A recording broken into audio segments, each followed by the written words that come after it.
Siapa di sini yang mau rezekinya banyak? Insya Allah semua. Semua mau rezekinya banyak. Ada caranya. Ya.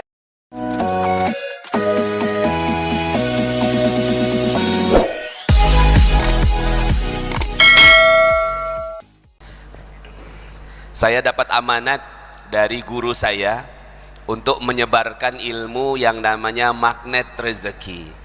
Guru saya ini namanya Kiai Mufassir dari Ciomas, Banten. Muridnya Abuya Dimyati Al-Bantani. Jadi mudah-mudahan hari ini kita akan membahas tentang rezeki. Pulang dari sini rezekinya berkah berlimpah. Siapa di sini yang mau rezekinya banyak? Insya Allah semua. Semua mau rezekinya banyak. Ada caranya. Ya, ada caranya. Ya. Sebelumnya saya sudah bagikan sholawat magnet rezeki. Mungkin nanti kita ya sudah dapat semua. Ya. Mohon izin kalau sholawat saja ya. Nanti nggak bisa ditempel, jadi tambah kalender ya. Nanti kalau nggak suka sama gambar saya dipotong aja ya. Itu alhamdulillah saya bersama dengan Cak Nun, kemudian ada Mas Opik, juga dengan Wakil Presiden sempat ketemu di Mekah, di Madinah. Kemudian alhamdulillah buku Magnet Rezeki dapat rekor muri sebagai buku motivasi religi dengan bestseller terlama di dunia, alhamdulillah ya. Nah ini sholawatnya sebenarnya Bapak Ibu sudah tahu semua, cuma tidak tahu fadilahnya. Nah, fadilahnya siapa orang baca sholawat ini maka akan diberikan kekayaan, akan dibebaskan dari kemiskinan, akan dibebaskan dari siksa kubur, dan masuk surga. Hadis riwayat Abu Nuaim. Jadi hadisnya ya, walaupun ada yang mengatakan hadisnya lemah, tapi hadis lemah, hadis dhaif bisa digunakan sebagai motivasi beramal. Karena kalimat la ilaha illallah al-malikul haqqul mubin Muhammadur Rasulullah shadiqul wa'dil amin itu ada di pintu Ka'bah, ada di pintu Raudhah, dan ada di pintu makam Rasulullah sallallahu alaihi wasallam. Nah, ini saya contohkan ya cara pembacaannya, nanti Bapak Ibu bisa mengikuti. La ilaha illallah al-malikul haqqul mubin Muhammadur Rasulullah Shadiqul wa'dil amin. Yuk sama-sama semua. La ilaha illallah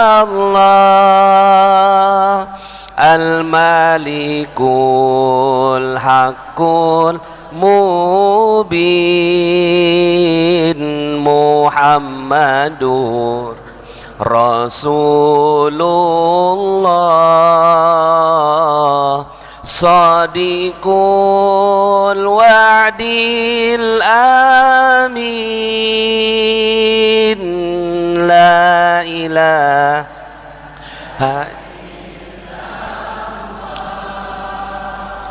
al-malikul haqqul mubin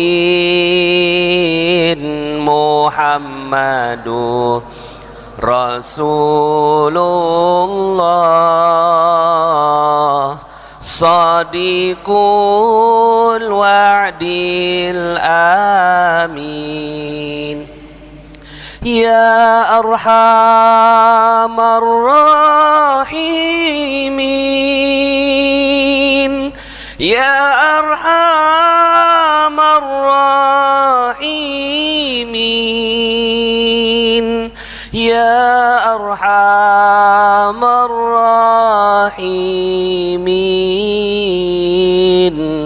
فرج على المسلمين لا إله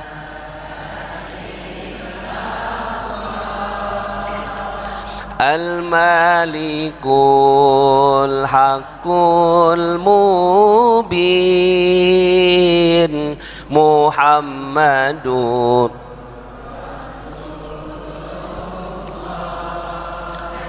صادق الوعد الأمين. Langsung lompat. Bijahi Taha Rasul Jud Rabbana bil qabul Wahab lana kulla sul Rabbi istajib li Amin. La ilaha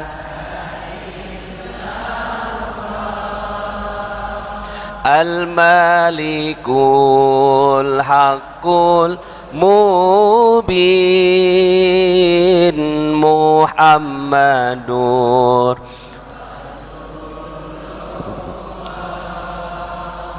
Sadiqul wa'dil amin Waghfir li kulli zunub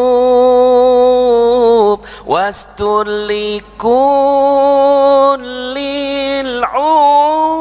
uyub Wakshif li kullil kurub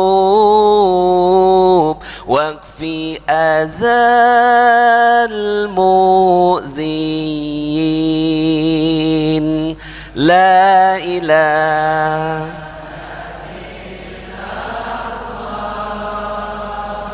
Al-Malikul Haqqul Mubin Muhammadur Rasulullah Sadiqul wa'dil amin. Sekarang yang terakhir, yang ke-8. Summa salatu wassalam ala syafi'il anam wal ali ni'mal kiram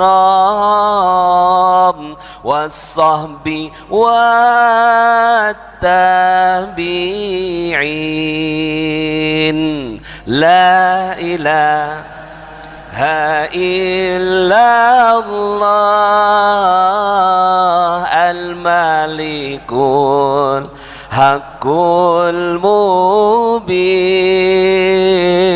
Muhammadur Rasulullah Sadiqul wa'dil amin.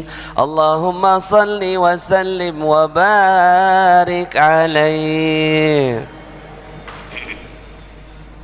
Gimana salawatnya? Sudah pernah tahu sebenarnya ya, cuma jarang ini ya. Nah, mudah-mudahan bisa ya, setidaknya kalau dipasang di kamar, dipasang di ruang tamu ya, jadi keingetan lagi ya. Nah, apa itu magnet rezeki? Magnet rezeki ini kita jadi magnet rezeki datang sendiri. Mau? Emang bisa? Bisa memang. Kitanya magnet. Magnet ini besi berani ya. Orang kampung bilangnya besi berani. Rezeki kayak besi. Nah, besi yang datangi magnet.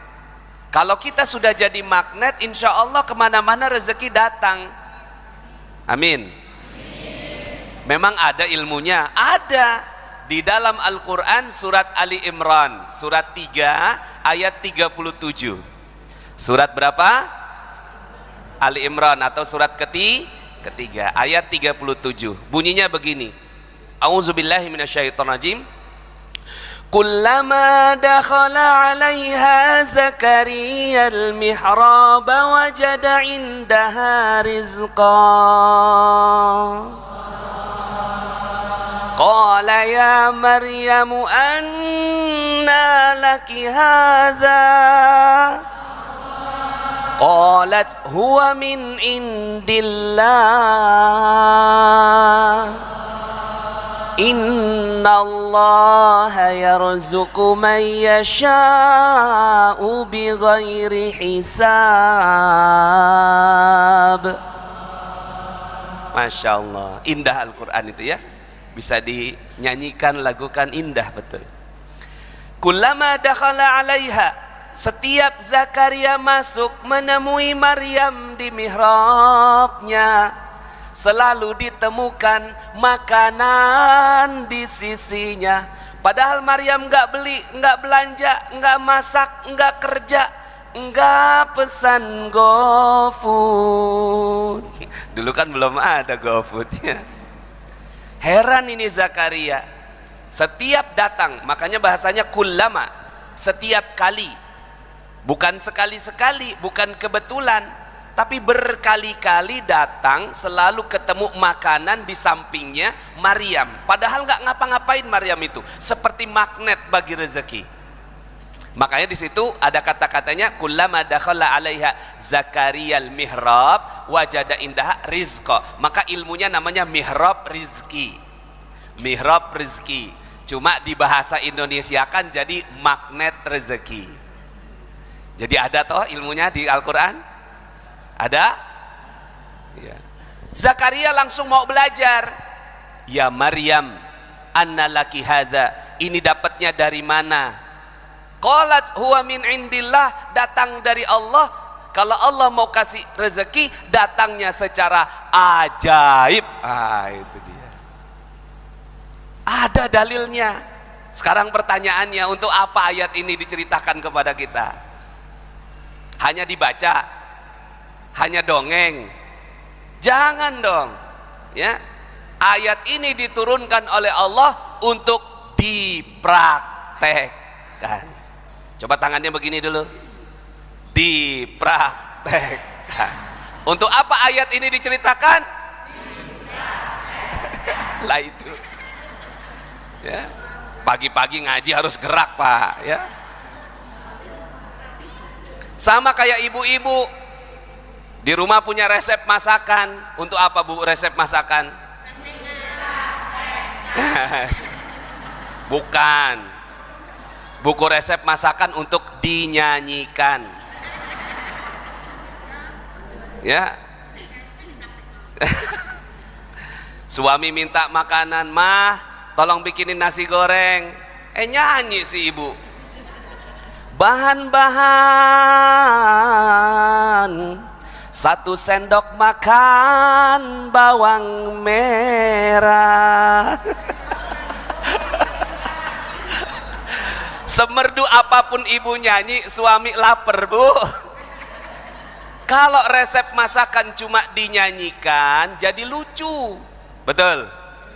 Lucu nggak resep masakan dinyanyikan? Begitu juga dengan resep ajaib, namanya Al-Qur'an. Nah, resep ajaib ini sekarang cuma dinyanyikan. Betul? Ya, padahal harusnya hai. Jadi magnet rezeki ini bisa Bapak Ibu insya Allah datang kemana-mana ya, rezeki datang sendiri, bisa. Kenapa? Ada ilmunya. Makanya kalau ada yang datang, Pak Nas, apa itu magnet rezeki? Wah, ada dalam Quran kok. Ini bukan ilmu baru, bukan ilmu saya, ilmu Quran. Makanya saya diamanatkan guru saya ajarkan ini ilmu magnet rezeki, karena banyak yang nggak pernah bahas ini. Ya, betul. Akhirnya Zakaria belajar sama Maryam. Ini hebatnya Zakaria. Zakaria nabi, belajar sama yang bukan nabi. Zakaria laki-laki, belajar sama perempuan. Zakaria sudah senior, belajar sama yang junior. Hebat? hebat. Makanya di depan saya ini Zakarianya, lah ini Maryamnya. Nah, yang diajarkan sebenarnya sudah lebih hebat daripada yang ngajar, karena itu logika Quran. Ya, logika Quran adalah kalau bapak ibu hadirin wal hadirat ini belajar sungguh-sungguh pasti lebih hebat daripada yang mengajar. Amin. Insya Allah bapak ibu semuanya hebat sepulang dari sini. Setelah pulang dari Masjid Al-Falah, Zakaria mempraktekkan ilmunya. Nah, jadi ini Zakaria pulang praktek, ya. Di ayat yang ke-38-nya, hunalika da'a Zakaria rabbah, sepulang dari Masjid Al-Falah, Zakaria mempraktekkan ilmunya. Kira-kira begitu tuh. Qala rabbi habli min ladunka dzurriyyatan thayyibah innaka sami'ud du'a. Ya Allah, kalau Maryam punya keajaiban berupa makanan, aku mau juga dong. Mau juga dong. Bapak Ibu mau juga? Mau juga dong. Aku mau juga dong ya Allah, punya keajaiban berupa anak. Ya. Kenapa ajaib ini? Karena Zakaria umurnya 90 tahun, istrinya mandul, nggak punya anak. Kayaknya perlu cara khusus ini, ya. Perlu cara magnet rezeki gitu. Akhirnya belajar, praktek, dapat anak namanya Yahya. Untuk apa cerita ini? Kalau Maryam punya keajaiban berupa makanan, ya Zakaria punya keajaiban berupa anak. Mungkin ibu keajaibannya berupa expander putih, bapak keajaibannya berupa panen yang banyak. Mungkin sebagian juga keajaibannya berupa lunas utang. Loh, kenceng amat yang terakhir. Mau lunas? Pulang-pulang tiba-tiba, kemarin ada orang Tuban, Masya Allah sampai merinding katanya. Pulang dari acara magnet rezeki langsung lunas 210 juta. Mungkin ada yang kenal sebagian, namanya Pak Hari Azhari. Ada yang kenal nggak? Ya. Oh, nggak kenal ya. Orang Tuban di sini deket. Baru aja kemarin acara, saya undang ke Jakarta. Ya, ada acara di Jakarta, dia pas lagi acara juga di Jakarta. Pas pulang, langsung ada orang yang lunasin utangnya 200. Wali murid, wali santri. Apakah bisa kami semua ini? Bisa nggak Bapak Ibu?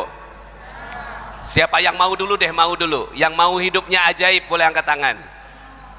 Yang nggak angkat tangan kayaknya dapatnya husnul khotimah aja. Yang mau jadi ajaib coba angkat tangannya. Alhamdulillah, ya, Masya Allah. Ya. Ini ngaji pagi-pagi mesti gerak, ya, betul. Mungkin sampai sini bilang itu kan nabi, itu kan wali.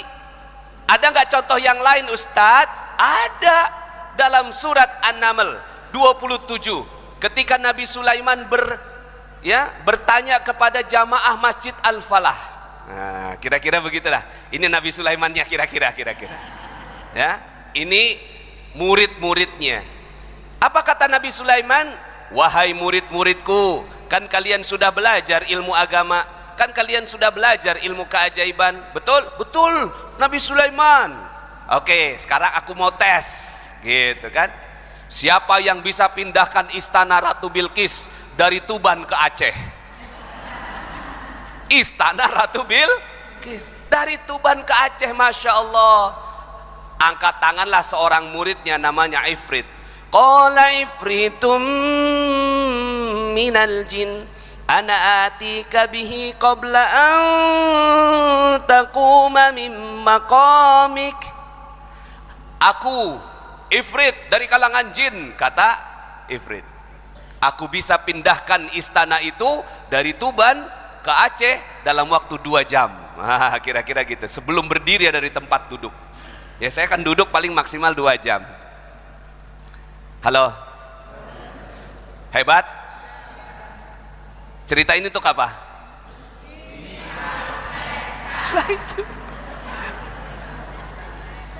Loh ini kan bumi wali Tuban ini. Betul? Ya, cuma kan nggak ada yang ngajarin ilmunya. Ini ilmu wali sebenarnya. Ya, ini ilmu wali. Terus apa kata Nabi Sulaiman? Ada nggak yang lebih cepat? Kata Nabi Sulaiman begitu. Ada nggak yang lebih cepat?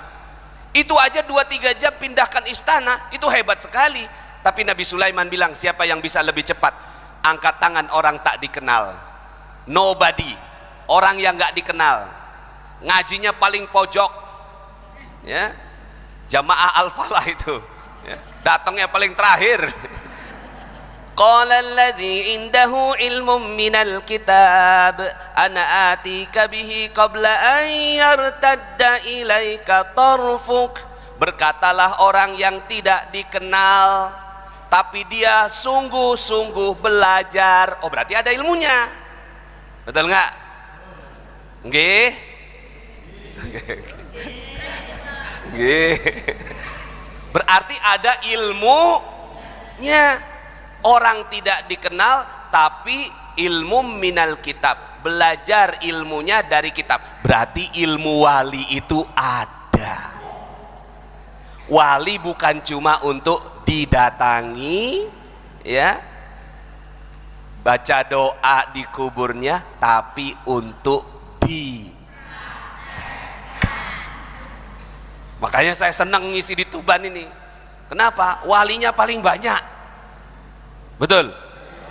Tapi sekarang pertanyaannya, ini semuanya bakal jadi wali semua nggak? Insya Allah. Kalau nabi keajaibannya namanya kalau ulama keajaibannya namanya kalau orang biasa kayak kita keajaibannya namanya maunah. Apa? Maunahnya orang kita. Apa kata orang yang tak dikenal ini kepada Nabi Sulaiman? Ana atika bihi qabla ayyartadda ilaika tarfuk. Wow. Fuk fuk fuk fuk fuk. Bergema ya. Aku bisa pindahkan itu sebelum matamu berkedip. Wow. Sebelum mata berkedip, Pak. Masya Allah. Sekedip mata aja udah hebat. Ini belum berkedip mata udah pindah ini istana. Ratu Bilqis dari Yaman ke Palestina. Masya Allah. Apa kata Nabi Sulaiman? Hada min fadli Rabbi. Artinya terbukti ilmunya. Ada ilmu terbukti. Bapak Ibu yang dirahmati Allah, saya sangat terkesan dengan ayat ini dan mau belajar. Siapa yang mau belajar? Enggak semua kayaknya. Kalau saya penasaran, siapa gurunya ini? Siapa? Ya Allah, saya minta sama Allah. Ya Allah, saya minta ada yang bisa ngajarkan saya ilmu ini, karena ada ilmunya, ilmu minal kitab. Ya, saya mau ilmu ini, boleh nggak ya Allah? Boleh nggak kita minta ilmu? Boleh nggak? Boleh minta ilmu sama Allah, betul. Saya minta ilmu ini, ya Allah, aku mau minta ilmu wali ini ya Allah. Cuma belum ketemu gurunya waktu itu, umur 28 tahun. Cuma nyoba-nyoba ngetes, kan katanya sekedip mata. Akhirnya waktu itu saya lihat di laptop saya ada Google Map, ada foto satelit di belakang rumah kontrakan saya, ada tanah lebih kurang 2 hektar. Loh ini tanah siapa ya? Ah saya mau kedipin gitu. Qabla ayyar tadda ilaika tarfuk. Kedipin mata, ting, nggak berubah. Oh nggak ada gurunya, nggak ada gurunya waktu itu. Tapi ajaib Bapak Ibu, Allah Subhanahu wa Ta'ala tidak pernah menyia-nyiakan orang yang bersungguh-sungguh meminta ilmu kepada Allah. Beberapa hari kemudian datang Pak Lurah. Pak Nas, mau beli tanah nggak? Di mana Pak? Di situ. Oh itu yang saya lihat di Google Map, yang saya kedipin kemarin itu. Bapak tahu pemilik tanahnya? Tahu saya Pak. Yuk saya antar. Diantarlah saya ke pemilik tanahnya, Pak Haji di Condet, namanya ya Pak Sofyan, Haji Sofyan. Pak Haji, tanahnya mau dijual. Iya emang, cuma gua kagak tahu nih sertifikatnya di mana. Loh kok gitu Pak Haji? Iya, satu lemari sertifikat semua. Gua kagak paham yang lu maksud yang mana. Di mana lokasinya? Beji Timur Pak Haji. Ya dah, lu datang lagi minggu depan. Gua siapin sertifikatnya. Mohon maaf ini pakai bahasa Betawi ya. Minggu depannya saya datang lagi, sudah disiapkan 18 sertifikat di atas meja. Dia bilang gini, lu bawa deh semua. Hah, bawa Pak Haji. Bayarnya bagaimana? Emang lu punya duit? Itu gemeteran Bapak Ibu. Umur 28 tahun diskakmat sama tuan tanah. Emang lu punya duit? Mau jawab bohong dosa, mau negosiasi nggak tahu caranya, mau jujur kayaknya nggak dikasih. Hari itu saya nyerah Bapak Ibu. Akhirnya saya jawab gini, nggak punya Pak Haji. Dia bilang gini, emang gua tahu roman muka lu. Lu bawa semua tanpa bayar Pak Haji. Ya nanti kalau lu udah punya duit. Sekarang lu bawa aja dulu. Sertifikat asli saya bawa 18 sertifikat, kesepakatan harga 2 miliar, bayar kapan-kapan. Hebat nggak tuh? Yang hebat siapa? Allah. Saya nggak bisa apa-apa. Saya nobody. Qala alladzi indahu ilmu minal kitab. Orang biasa, orang yang nggak dikenal, ya. Tapi pengen belajar. Dikasih sama Allah 2 miliar tuh tanah seharga 2 miliar. Kalau kamu punya duit kapan-kapan lu bayar. Akhirnya alhamdulillah ya jadi perumahan, dan saya sampai sekarang saya tinggal di tanah itu. Saya nggak mau jual. Kenapa? Karena itu ya salah satu tanda keajaiban. Setelah itu ketagihan Pak. Setiap ngelihat tanah saya kedipin Pak. Ngetes ting ting ting, jadi 1000 unit rumah. Sampai masuk Metro TV, disebut sebagai Indonesia's first Islamic property developer, atau developer syariah pertama di Indonesia. Saya bilang wow, dahsyat ini. Berarti benar ayat ini bisa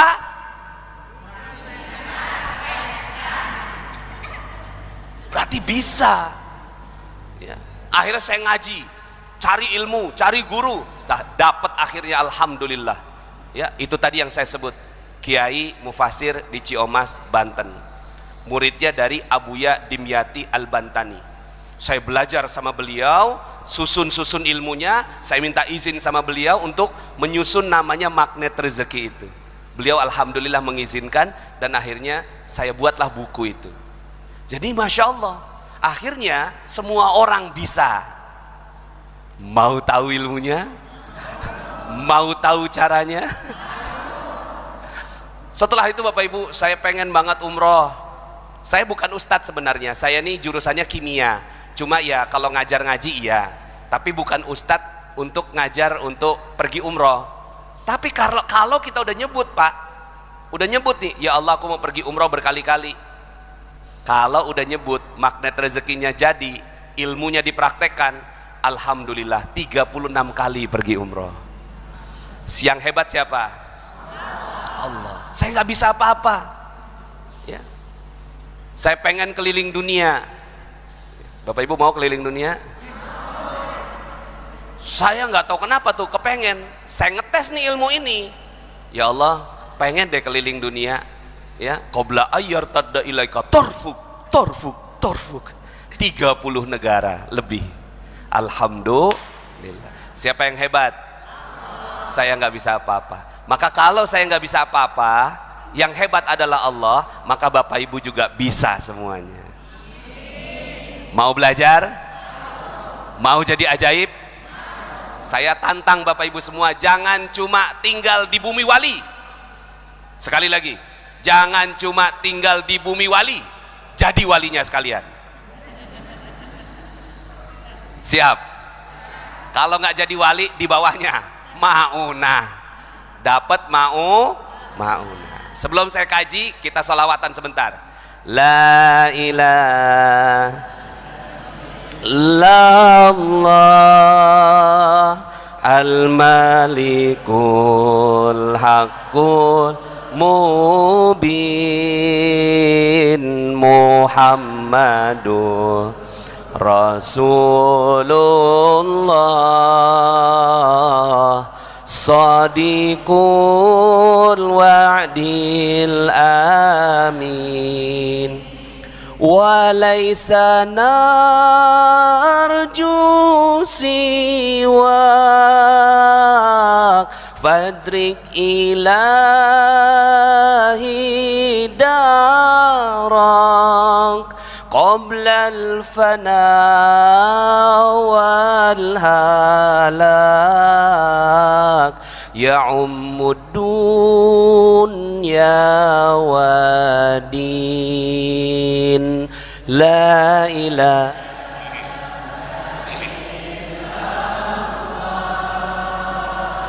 Al-Malikul Haqqul Mubin Muhammadur Rasulullah Sadiqul wa'dil amin. Saya mau bagi 3 cara, ya kan pasti Bapak Ibu tak nanya piye carane, ya piye carane. Oke lah Ustadz, emang ternyata betul ada keajaiban. Pertama saya ingin Bapak Ibu yakin dulu keajaiban itu ada. Setuju? Keajaiban itu bagi mereka yang percaya. Bagi mereka yang Bapak Ibu percaya? Bismillah. Nanti kalau nggak percaya, lihat YouTube saya dulu. Nanti silahkan Bapak Ibu YouTube, kan ada di sini sebagian kenal saya mungkin dari YouTube dulu. Ya, silahkan share, like, and subscribe. Subscribe, ya. Alhamdulillah di situ sudah saya ceritakan di situ. Ada yang mengamalkan ilmu magnet rezeki lunas hutang 15 miliar. Ada yang mengamalkan ilmu magnet rezeki dari gaji 900.000 sekarang asetnya 7 miliar. Ya, ada yang kankernya sembuh. Ada yang selamat dari tsunami. Silahkan Bapak Ibu lihat di sana gratis di YouTube itu, lihat. Cari aja Nasrullah magnet rezeki. Ya, semua saya bagikan gratis. Nah, sekarang saya mau bagikan 3 cara nih. Sebenarnya sih ada 101 cara. Ya. Cuma kalau saya bagikan semua mabok nanti. 3 dulu, boleh? Ya kan kalau 3 berarti 30 kali pertemuan. Ya. Mudah-mudahan ada waktunya. Atau nanti Bapak Ibu silakan menuju ke YouTube atau Telegram, ada di Telegram, channel Telegram di sana gratis. Cara pertama, di sini siapa yang mau dapat duit banyak? Jangan cuma saya, tangannya angkat dulu. Siapa yang mau duitnya banyak? Duitnya kata ya. Nggak mudah nih orang Betawi ngomong kata. Akeh. Pertanyaannya adalah di surat dan ayat berapa Allah janjikan uang yang banyak? Bunyinya begini ayatnya. Aku janjikan kepadamu uang yang banyak. Pernah baca ayat itu? Belum pernah. Pantesan nggak punya duitnya. Sebenarnya pernah, cuma nggak sadar. Ayatnya itu dalam surat 71 ayat 12. Ya, bisa dicatat kalau yang mau dicatat. 71 ayat 12. Apa bunyinya? A'udzubillahi minasyaitonirrajim. Wa yumdidkum bi amwalin wa banin.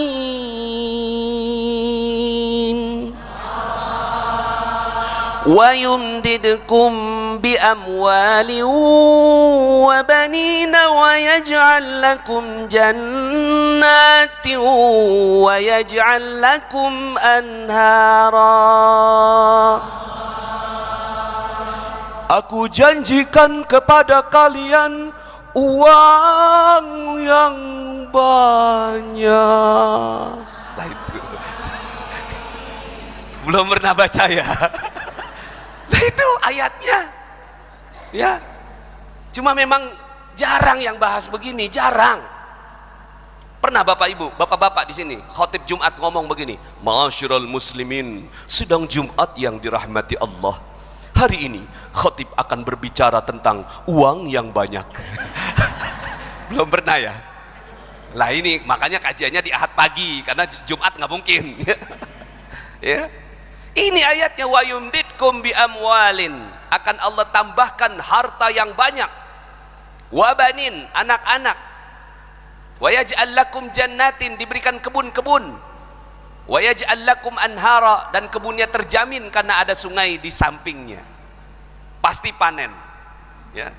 Emang sih kerjanya guru, tapi punya villa 12 di Malang, punya 5 pom bensin, punya 10 kebun kurma di Arab.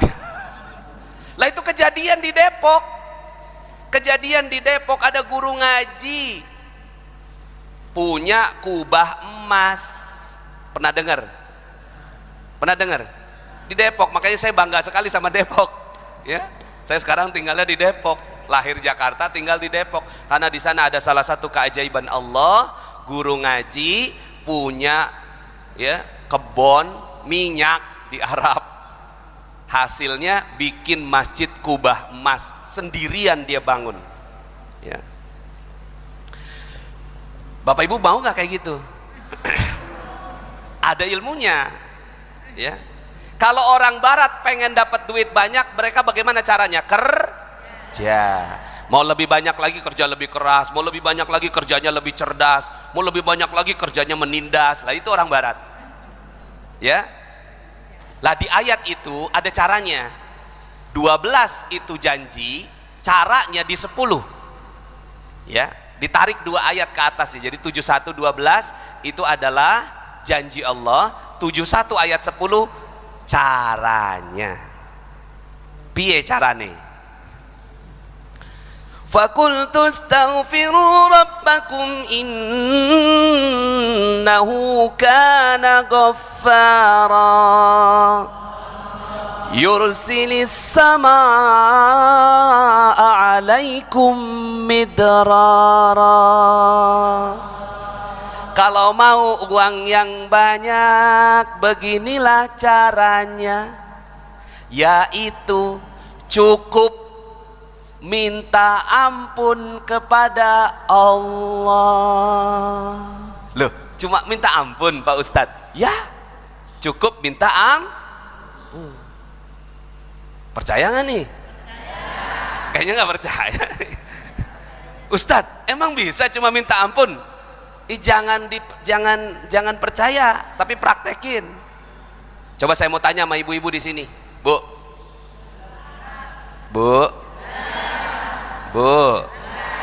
sebulan kemarin sampai sekarang berapa orang yang digosipin?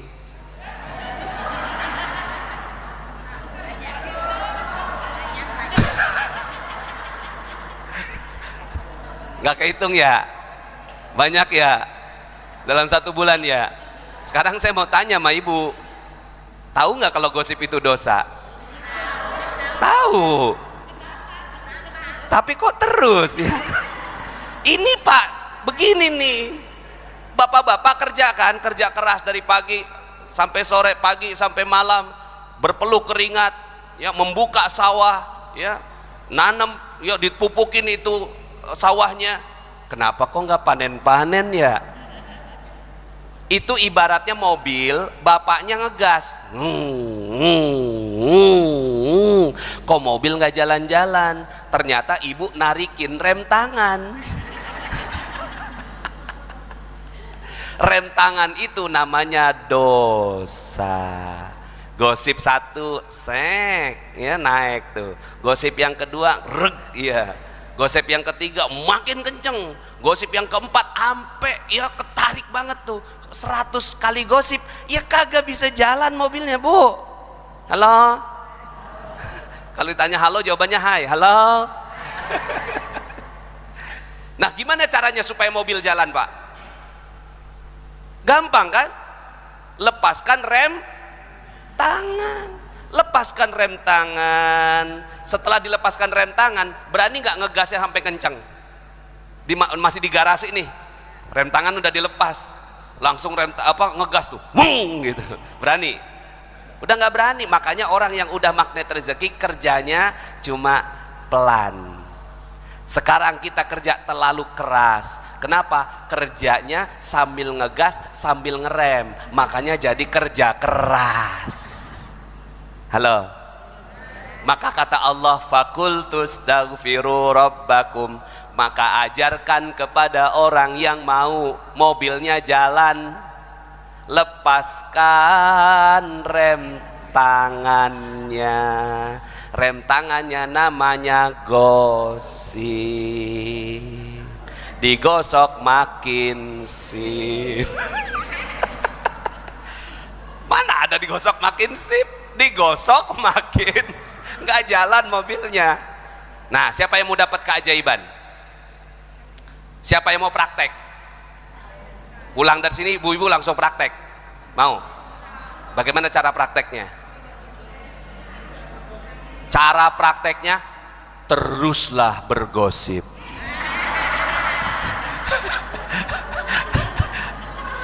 Tapi ada tapinya. Setelah satu gosip, satu kali sholat taubat. Ini caranya. Jadi satu kali sholat nih, gosip nih, ngek, sholat taubat, ngek, ya, gosip lagi, ngek, sholat taubat, ngek, gosip lagi nih, ngek, ya, ngok. Kemarin tuh ya ada siapa Lesti dan lo kok pada tahu sih? Pulang dari sini langsung, ya Allah, aku tadi ngaji di Masjid Al-Falah, ngajinya tentang pengen dapat keajaiban, aku mau juga ya Allah. Maka ya Allah, aku tahu caranya. Caranya adalah aku lepaskan rem tangan dengan sholat taubat. Maka kemarin aku gosipin Leslar ya Allah. Inilah sholat taubat aku secara khusus untuknya. Usolli sunnata taubat rok'ataini lillahi ta'ala. Allahu Akbar. Kebayang mukanya Leslar. Tapi dalam sholat taubat. Setelah itu siap-siap dapat rezeki. Belum amin dulu. Baru satu tuh. Tadi kan tanya sebulan berapa yang digosipin. Lepasin pelan-pelan. Nah selama ini Bapak Ibu, kenapa negeri kita yang makmur seperti ini sampai sekarang kok masih jadi negara berkembang? Harusnya ini negara paling maju di dunia di Indonesia, harusnya. Bapak Ibu tahu Qatar kemarin yang mengadakan ini Piala Dunia, kapan dia makmurnya? Baru tahun 70-an, baru tahun 1970 ketemu minyak Pak. Makanya saya yakin nih, kalau ilmu ini dipraktekkan, insya Allah yang ketemu bukan cuma minyak. Mau praktek? Ya. Jadi misalnya bapak-bapak pernah ngomelin anak nggak Pak? Pernah kan? Setelah ngomelin anak pernah sholat taubat nggak Pak? Nggak pernah kan? Sekarang pakai praktek ini. Ini caranya. Ya Allah, aku tadi ngomelin anak, inilah sholat taubat aku secara khusus untuknya. Usolli sunnata taubat, Allahu Akbar gitu. Kemarin itu saya minta sama istri saya, Mi, tolong siapin koper. Mau kemana? Mau ke Tuban, Bojonegoro. Ya. 3 hari disiapin tuh barang-barang sama dia. Saya tiduran sambil scrolling HP. Bi, saya nggak jawab. Bi, aku ngajak ngomong nih. Saya nggak jawab. Bi, aku ngajak ngomong, bruk gitu. Aku udah capek-capek nyiapin barang, aku dicuekin begini, Abi mau pergi. Oh, panjang lah ngomongnya, ya. Khasnya emak-emak. Beranak 6. Anak istri saya anaknya 6, ya. Satu cukup. Langsung saya istighfar, astagfirullahaladzim, maaf neng, iya, kamu mau ngomong apa sayang? Ya. Saya jalan lah tuh, udah selesai, pas jalan tuh langsung keingetan tuh peristiwa itu di tengah jalan. Kan saya jalannya malam, naik darat, saya bawa mobil kalau ke sini. Tengah jalan saya bilang sama teman saya yang nyupirin saya, bang, minggir dulu bang, kita ke rest area. Siapa? Di rest area apa yang saya lakukan? Sholat taubat secara khusus. Ya Allah, sebelum berangkat aku nyuekin istriku ya Allah. Aku takut kalau masih ada sisa kecewanya dia. Aku takut nanti di perjalanan ada apa-apa dan nanti aku nggak dapat rezeki dalam perjalanan ini. Maka inilah sholat taubat khusus aku untuk nyuekin istri. Usolli sunnatat taubat rakaataini lillahi ta'ala. Allahu Akbar. Udah begitu sekarang, teliti betul. Dulu sebelum tahu ilmu ini, wah nggak pernah sholat taubat pak. Ya. Tapi setelah tahu sholat ini, sebulan sekali sholat taubat. Lepasin rem tangan, sebulan sekali. Makin kesini seminggu sekali, makin kesini udah tiap hari. Saya nggak berani setiap hari kalau nggak sholat taubat karena dosa saya banyak. Bedalah sama bapak ibu semua, dosanya dikit, kalau saya banyak. Ya, ternyata caranya cuma itu. Dan betul bapak ibu, setelah sholat taubat Allah kasih rezeki yang banyak. Halo, mau praktek nggak nih? Mau? Ini saya udah kasih tahu caranya nih. Cara pertama, setiap dosa sholat taubat. Jangan cukup istighfar, jangan cukup. Kenapa? Jangan-jangan istighfar kita nggak diterima. Jangan. Langsung aja sholat taubat. Ya Allah, aku tadi tuh ya menghina orang di jalan ya Allah. Astagfirullahaladzim. Dia buang sampah sembarangan, aku omelin dia. Langsung tuh, ya masuk masjid. Masih tahiyatul masjid, imam belum qomat. Ini kan sholat taubat bisa dibarengin. Nanti ngaji lagi, ya. Ada sholat taubat, ada sholat sunnah yang bisa digabung. Contohnya misalnya sholat tahiyatul masjid sama sholat taubat itu bisa 2 rakaat aja, tapi 2 niat. Tahiyatul masjid tambahin sholat taubat. Tapi sholat taubatnya jangan cuma ya aku sholat taubat, enggak. Ya Allah, aku tadi ngomelin orang di jalan dan ini sholat taubat aku. Usolli sunnatat tahiyatul masjid wa usolli sunnatat taubat rakaataini lillahi ta'ala. Allahu Akbar. 2 rakaat dapat 2 sholat. Tapi nanti belajar lagi, ngaji lagi ya. Ini kan nggak banyak nih saya bisa kaji. Nanti bapak ibu kaji lagi ya. Yang jelas nggak boleh adalah sholat wajib digabung, nggak boleh. Ya Allah, aku niat sholat zuhur, asar, maghrib, isya, subuh. Allahu Akbar. Nggak boleh. Ya. Tapi kalau sholat sunnah ada yang boleh, ada yang nggak boleh. Yang sunnah muakkad itu nggak boleh. Tapi kalau sunnah di bawahnya muakkad itu boleh digabungkan 2 sholat. Ya. Makanya akhirnya saya setiap ada sholat, ya kan kita sholat melulu pak. Tinggal tambahin aja niatnya. Ya, syukrul wudu, tahiyatul masjid, sholat taubat, 3 sholat bisa jadi ya satu sholat bisa 3 niat. Tapi sekali lagi belajar lagi ya karena ini perlu kajian. Mungkin sampai sini ada yang bertanya, Ustadz, itu orang Cina kagak pakai sholat taubat, mereka kaya. Iya. Itu orang Barat nggak pakai sholat taubat, itu bisa menang aja itu Piala Dunia. Iya. Halo. Begini ceritanya, ini pelan-pelan mesti saya jelasin, boleh? Orang Barat, orang non-Muslim, sepanjang hidup mereka zolim kepada Allah. Inna syirka la zulmun azim. Sesungguhnya syirik kepada Allah sebesar-besar kezaliman. Allah nggak suka sama orang yang syirik. Maka tempatnya pasti neraka. Setuju? Harus setuju, ini mah tauhid. Betul? Tapi orang yang nggak kenal Tuhan itu pernah berbuat baik, ngasih makan kucing, ngasih makan anjing, nyebrangin nenek di jalan, bikin mic seperti ini, bikin kamera. Ini kan orang nggak kenal Tuhan semua yang buat. Perbuatan baik bukan nih? Ini dipakai ngaji, mereka dapat amal jariahnya nggak? Dapat. Cuma Allah nggak mau balas di akhirat. Balasnya di mana? Di dunia.